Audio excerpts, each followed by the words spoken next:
Olá, estamos dando início a mais um encontro sobre o catecismo. Hoje falando sobre os sacramentos de cura, nos parágrafos 1420 a 1532. Bom, os sacramentos de cura são dois: o sacramento da penitência e o sacramento da unção dos enfermos. O sacramento da penitência tem esse nome, penitência, também conversão, confissão, perdão, reconciliação, porque de fato nos volta ao encontro com o Senhor.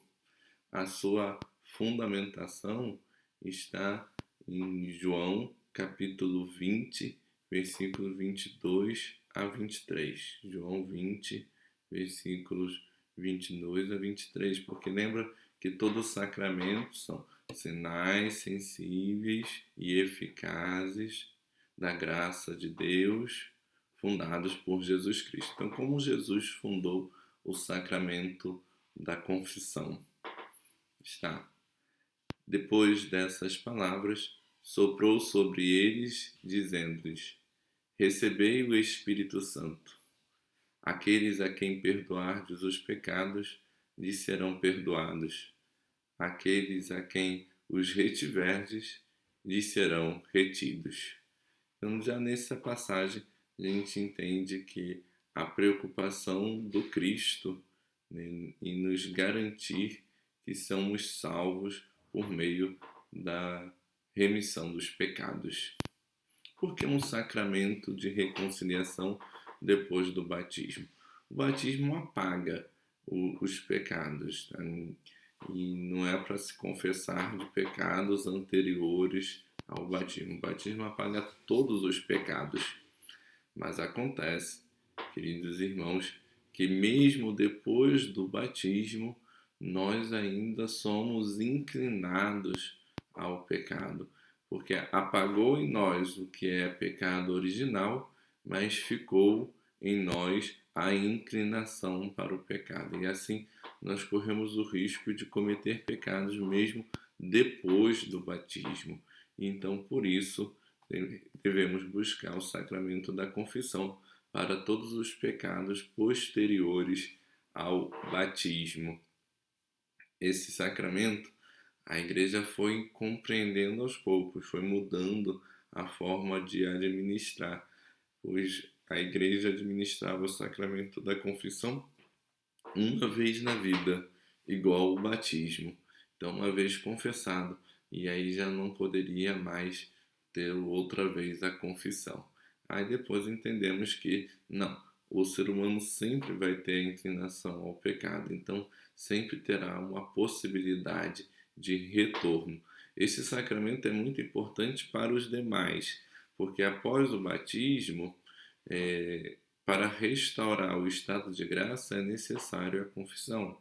Então, antes de receber a comunhão, antes de receber o crisma, diria também antes de receber o matrimônio, também antes de receber o sacramento da ordem, há necessidade de estar em estado de graça. E pastoralmente, na unção dos enfermos, que nós vamos ver daqui a pouco, também seria interessante, antes de administrar a unção dos enfermos, confessar, na medida do possível, né? Se você não está recebendo a unção dos enfermos dentro de um hospital e todo mundo ao redor, então não seria como confessar, mas enfim, pastoralmente seria interessante também receber a confissão antes da unção dos enfermos. Então, a confissão nos restabelece nessa graça santificante que o pecado nos tira. A conversão dos batizados, já porque mesmo depois do batismo nós corremos o risco de cair no pecado, então a necessidade daquilo que São Paulo dizia, todo dia se converter. Não é porque recebemos o batismo que estamos salvos, é necessário que a gente se coloque num caminho de salvação, né? E que esse caminho de salvação seja trabalhado todos os dias em nossa vida. A penitência interior, que nós devemos nos voltar de coração para Deus nas múltiplas formas da penitência, né? A penitência que pode ser o jejum, a esmola, a oração, ou tantas outras penitências. Nós devemos utilizar-se disso para voltar ao Senhor. Mas o sacramento da confissão, alguém poderia falar, mas eu não posso me confessar diretamente com Deus? Poder pode. Como saber que você alcançou a eficácia? O sacramento da confissão é a eficácia do perdão dos pecados. Lembra que a definição de sacramento: sinais sensíveis e eficazes da graça de Deus, fundadas por Jesus Cristo. Então, o sacramento da confissão tem a eficácia do perdão, uma vez que é necessário assumir para ser perdoado, para ser redimido. O passo que você fala ao sacerdote, né, você também está assumindo e também está proporcionando a remissão dos seus pecados. O sacramento da penitência acontece com o próprio Deus, é o próprio Deus quem perdoa, e só Deus perdoa o pecado, né? O sacerdote é a voz de Deus, não é o sacerdote que está perdoando, mas é o próprio Cristo por meio do sacerdote. Lembrem que toda ação litúrgica, e o sacramento é uma ação litúrgica, né? Então, toda ação litúrgica, o sacerdote age in persona Christi Capitis, na pessoa do Cristo cabeça. Então, é o próprio Cristo quem perdoa, né? E faz assim a reconciliação com a igreja, que é o corpo de Cristo, né? Pelo pecado nós nos afastamos do Cristo, mas pelo sacramento nós retornamos, né? O, o sacramento se realiza quando, em primeiro lugar, o penitente ele faz a sua contrição, né? Ele faz o seu exame de consciência, comovido pelo, pelo pecado, sabe? No sentido de que arrependido, melhor dizendo, arrependido dos seus pecados. Eu fico às vezes assim, um tanto com o pé atrás de atender alguém antes da missa. Ah, padre, eu queria me confessar porque eu queria comungar. E eu fico pensando, será que essa aflição é válida? Será que isso é de fato um arrependimento pelos seus pecados? Ou é o fato de que não, você quer comungar e pronto, acabou? Para cada doença existe um remédio, não adianta você estar com diarreia e tomar um calmante, né? Então não adianta que a comunhão é remédio para muitas coisas, menos para o pecado. O pecado há necessidade de ser o sacramento da confissão. Mas o sacramento da confissão tem que ser querido por si. Todo sacramento tem que ser escolha da pessoa que vai receber. Eu já falei também sobre isso. Eu não posso impor, eu não posso falar assim, ah, você não quer ser batizado, mas eu te batizo mesmo assim. Não adianta. Não, todo sacramento precisa ser uma decisão da pessoa. Então a pessoa precisa se decidir pelo Senhor, no arrependimento dos seus pecados. E a decisão de receber a confissão seja por arrependimento dos seus pecados. E após esse momento de contrição, e aí fazer a confissão dos pecados, né? Se tem dificuldade de lembrar, se fica nervoso, porque todo mundo fica nervoso na hora da hora.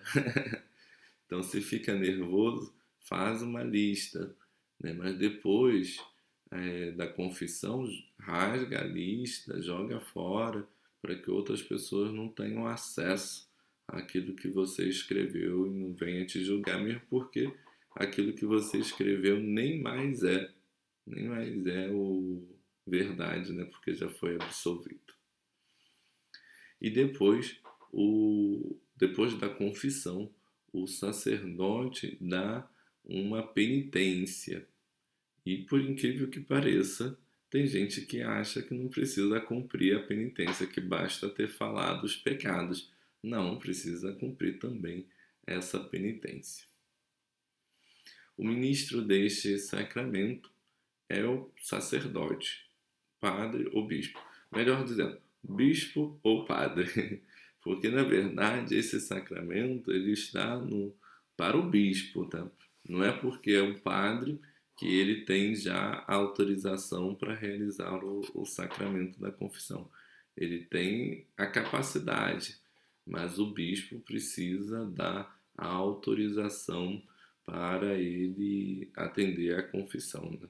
Então, assim, eu tenho a autorização dada pelo meu bispo, Dom Orani, e eu estou viajando e alguém pede confissão, eu posso dar essa confissão. Mas eu viajei para ficar muito tempo, vou ficar 6 meses, sei lá. Vou ficar 6 meses num lugar, vou fazer um curso, vou ficar 6 meses fora da diocese. Então eu tenho que solicitar ao bispo de onde eu estiver a autorização para eu confessar. Uma viagem curta, eu já tenho autorização do meu bispo de origem, eu posso. Agora, num período de tempo maior, eu preciso pedir ao bispo local. Tá? Então, esse sacramento ele está confiado ao bispo e o bispo confia aos presbíteros que lhe convier confiar, né? Mas não pode ser entregue, não pode ser confiado aos diáconos, porque os diáconos não têm um caráter sacerdotal. Para ainda falar também sobre indulgências, algumas pessoas têm muitas dificuldades com esse tema, é bom ler os parágrafos aí correspondentes à indulgência, mas a ideia central é a seguinte: eu roubei alguma coisa, vamos supor, eu roubei uma bala, vamos dizer, roubei uma bala. E eu vou lá no sacerdote e peço perdão pelos meus pecados. Eu recebi a absolvição dos meus pecados. Mas vocês concordam comigo que a bala ainda foi roubada? Porque eu roubei uma bala, eu consumi a bala, né? Ficou um dano material, concorda comigo? Apesar da absolvição dos pecados, ainda ficou um dano material. Isso em diversos aspectos. Mas esse dano nem sempre pode ser reparado, como eu falei, com relação à bala, porque eu consumi agora. Ah, sim, eu posso comprar uma outra bala e colocar no lugar. Mas matou alguém. Tem como botar uma outra pessoa no lugar? Não. E pecados assim mais espirituais, como gula, pecados contra a castidade, tem como repor? Não tem como repor. Então sempre fica um dano, mesmo que não seja um dano material, fica um dano espiritual. Então, apesar da absolvição dos pecados, há um dano. E esse dano ele pode ser reparado com as indulgências. Tá? Então, as indulgências estão para reparar os danos temporais que os pecados fazem. E se não fizer, né, pode ainda passar um tempinho aí no purgatório para suprir. Mas as indulgências também podem ser transferidas para outras pessoas. Então eu recebi uma indulgência. Eu posso transferir para uma outra pessoa, ainda que essa pessoa já esteja morta. Porque se ela estiver no purgatório, já será menos tempo de purgatório para ela poder ir para o céu. Então se estiver no inferno, não vai fazer diferença nenhuma. Se estiver no céu, também não vai fazer diferença nenhuma. Mas na possibilidade de estar no purgatório e necessitar, então há indício suficiente para a gente realizar essa ação. A celebração do sacramento da penitência, o penitente vai ao sacerdote, vai começar com o sinal da cruz, o sacerdote faz uma oração sobre a pessoa. A matéria do sacramento é o pecado, então é necessário falar o pecado. Se não falar o pecado, não tem nada para se fazer. Várias vezes a pessoa chega para se confessar e fala: eu não tenho pecado. Então não tem nada o que fazer, porque não tem matéria. Então a matéria do sacramento é o pecado. Precisa ser falado os pecados. Então faça o exame, não mata o padre de coração, meu Deus. Faz o exame de consciência antes. Agora tem vários sites que ajudam a fazer exame de consciência, inclusive. Aí depois de ter falado o pecado, o padre ele age ali sobre 4 figuras, não necessariamente precisa exercer as 4, né, naquele momento, mas também não pode exercer só uma. São 4 figuras, vamos ver se eu vou lembrar todas elas. A figura do juiz, porque vai julgar aquele pecado. A figura do médico, porque vai curar aquela pessoa, no sentido de também dar uma palavra que possa dar uma orientação, que possa fazer com que aquela pessoa não volte a cair naqueles pecados. Então, curar. A figura do pai, que acolhe, que abraça, né? E a figura do pastor, que vai guiar o seu rebanho por caminhos melhores, né? Então, o sacerdote exerce essas 4 figuras, então vai dar uma palavra sobre os pecados. Eu costumo dizer que o pior trabalho é o do sacerdote, tá? A pessoa fica: ai, eu tô com medo de me confessar, mas você já sabe o que vai falar. E eu, que nem sei o que você vai falar e tenho que dar uma palavra no final. Então, para com medo, porque todas as histórias precisam de um ponto final e acabou. Então, melhor que vá, acabou. E o padre vai, da próxima vez que me ver, ele vai ficar olhando, vai ficar lembrando os meus pecados. É muita gente que a gente atende. Não tem como, não tem, humanamente falando, não tem como ficar lembrando de cada pecado de cada pessoa. Eu também tenho os meus e eu tenho que estar preocupado com os meus e não com os dos outros. Mas é que nós somos muito amigos, ele vai ficar lembrando. Não vou, não tem como. Próxima vez que eu te ver, e se eu ficar lembrando dos seus pecados, eu estou agindo contrário à teologia do sacramento, porque se você contou os pecados para o sacerdote, seja eu, você contou para mim na confissão, eu te dei a absolvição, eu creio, aqueles pecados não estão mais na sua vida. Então não tem por que eu ficar, fulano que fez isso.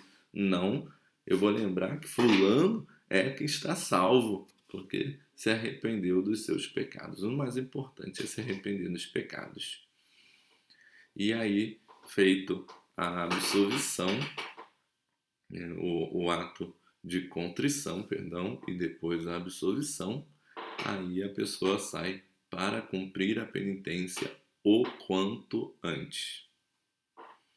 E é isso sobre o sacramento da confissão, e eu vou ler o resumindo. 1485. Na tarde da Páscoa, o Senhor Jesus apareceu aos seus apóstolos e disse-lhes: recebei o Espírito Santo, aqueles a quem perdoardes os pecados, ser-lhe-ão perdoados, aqueles a quem os retiverdes, ser-lhes-ão retidos. O perdão dos pecados cometidos depois do batismo é concedido por meio de um sacramento próprio, chamado sacramento da conversão, da confissão, da penitência ou da reconciliação. Quem peca ofende a honra de Deus e o seu amor, a sua própria dignidade de homem, chamado a ser filho de Deus, e o bem-estar espiritual da Igreja, da qual cada fiel deve ser pedra viva. Aos olhos da fé, não existe mal mais grave do que o pecado. Nada tem piores consequências para os próprios pecadores, para a Igreja e para todo o mundo. Voltar à comunhão com Deus depois de a ter perdido pelo pecado é um movimento nascido da graça do mesmo Deus misterioso e cheio de interesse pela salvação dos homens. Deve pedir-se esta graça preciosa, tanto para si mesmo como para os outros. O movimento de regresso a Deus pela conversão e arrependimento implica dor e aversão em relação aos pecados cometidos e o propósito firme de não tornar a pecar no futuro. Portanto, a conversão refere-se ao passado e ao futuro, alimenta-se da esperança na misericórdia divina. O sacramento da penitência é constituído pelo conjunto de 3 atos realizados pelo penitente e pela absolvição do sacerdote. Os atos do penitente são o arrependimento, a confissão ou manifestação dos pecados ao sacerdote e o propósito de cumprir a reparação e as obras de reparação. O arrependimento, também chamado contrição, deve inspirar-se em motivações que brotam da fé. Se for motivado pelo amor de caridade para com Deus, diz-se perfeito. Se fundado em outros motivos, diz-se imperfeito. Aquele que quer obter a reconciliação com Deus e com a Igreja deve confessar ao sacerdote todos os pecados graves que ainda não tiver confessado e de que se lembre, depois de ter examinado cuidadosamente a sua consciência. A confissão das faltas veniais, sem ser em si necessária, é todavia vivamente recomendada pela Igreja. O confessor propõe ao penitente o cumprimento de certos atos de satisfação ou penitência, com o fim de reparar o mal causado pelo pecado e restabelecer os hábitos próprios de um discípulo de Cristo. Só os sacerdotes que receberam da autoridade da Igreja a faculdade de absolver podem perdoar os pecados em nome de Cristo. Os efeitos espirituais do sacramento da penitência são a reconciliação com Deus, pela qual o penitente recupera a graça, a reconciliação com a Igreja, a remissão da pena eterna em que incorreu pelos pecados mortais, a remissão, ao menos em parte, das penas temporais, consequência do pecado, a paz, a serenidade da consciência e a consolação espiritual, o acréscimo das forças espirituais para o combate cristão. A confissão individual e integral dos pecados graves, seguida da absolvição, continua a ser o único meio ordinário para a reconciliação com Deus e com a Igreja. Por meio das indulgências, os fiéis podem obter para si próprios e também para as almas do purgatório a remissão das penas temporais, consequência do pecado. Agora, para terminar, vamos ver sobre o sacramento da unção dos enfermos.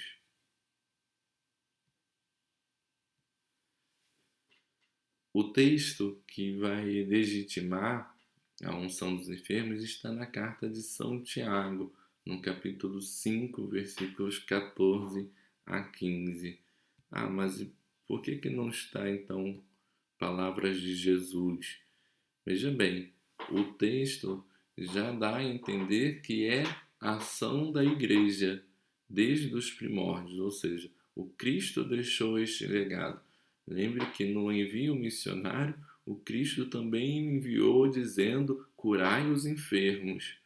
E depois a Igreja continuou este legado que vai ser constatado e não fundamentado, constatado por Tiago na sua carta, no capítulo 5, nos versículos 14 e 15.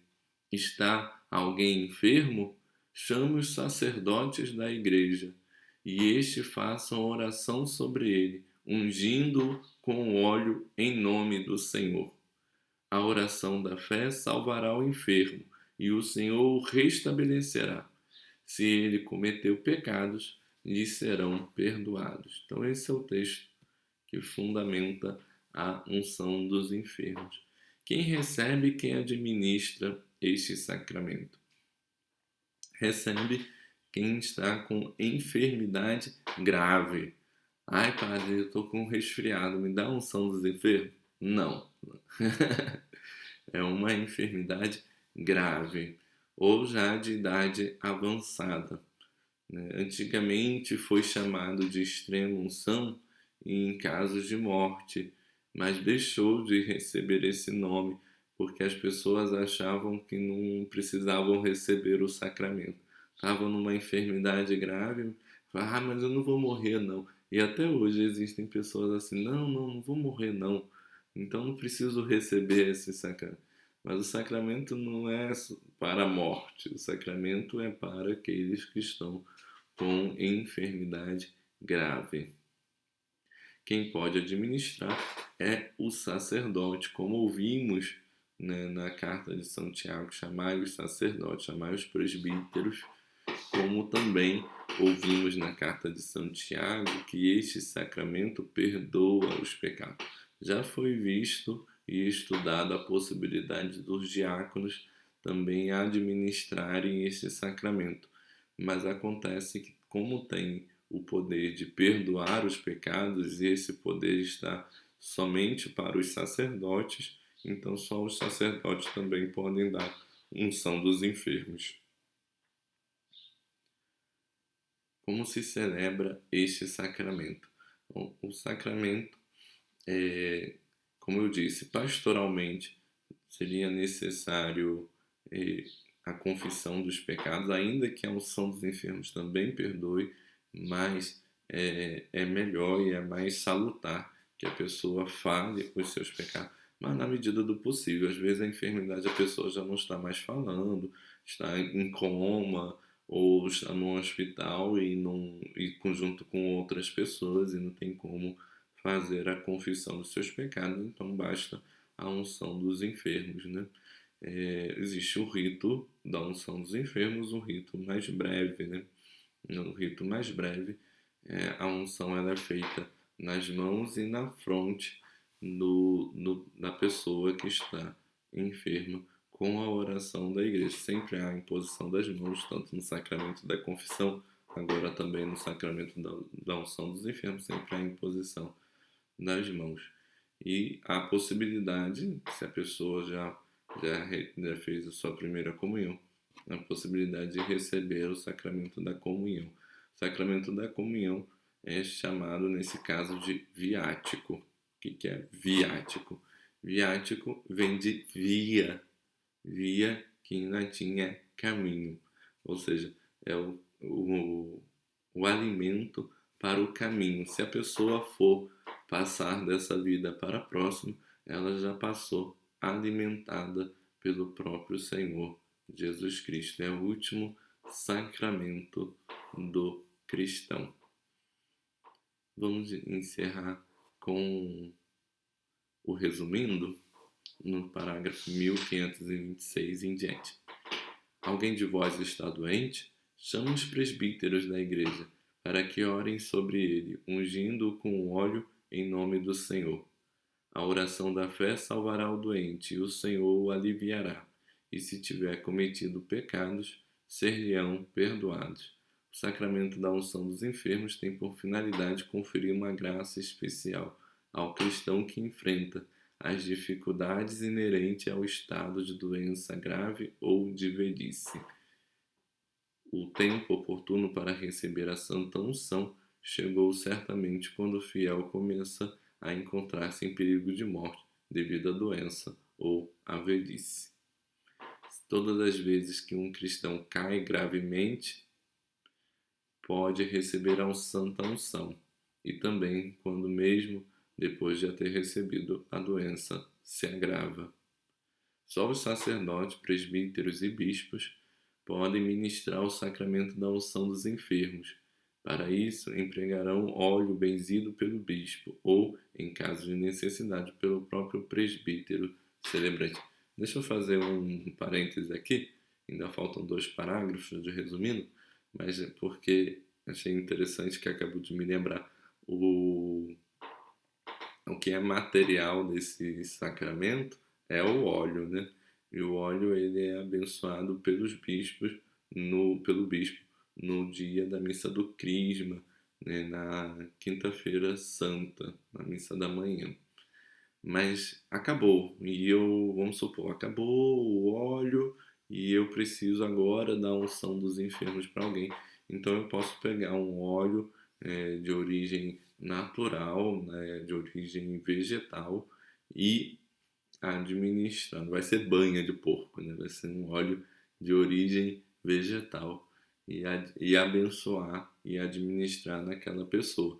Mas eu não posso, então vou agora encher o pote, né? E já que tinha acabado, né? Vou encher o pote e vou ficar usando esse que eu mesmo abençoei. Não posso. Eu, como sacerdote, como presbítero, como padre, eu só posso abençoar para aquela unção dos enfermos, para aquela celebração. Se eu preciso de mais, eu devo então pedir aos bispos que me mandem mais, né? Voltando agora então ao resumido, 1531, o essencial da celebração deste sacramento consiste na unção, na fronte e nas mãos do doente, ou sobre outras partes do corpo, mas isso é mais próprio do rito oriental. Unção acompanhada da oração litúrgica do sacerdote celebrante, que pede a graça especial deste sacramento. A graça especial do sacramento da unção dos enfermos tem como os efeitos a união do doente à paixão de Cristo para o seu bem, para toda a igreja, o conforto, a paz e a coragem para suportar cristamente os sofrimentos da doença ou da velhice, o perdão dos pecados, se o doente não pôde obtê-lo pelo sacramento da penitência, o restabelecimento da saúde, se tal for conveniente para a salvação espiritual, a preparação para a passagem para a vida eterna. Encerramos aqui. Até o nosso próximo encontro. Deus te abençoe em nome do Pai, do Filho e do Espírito Santo. Amém.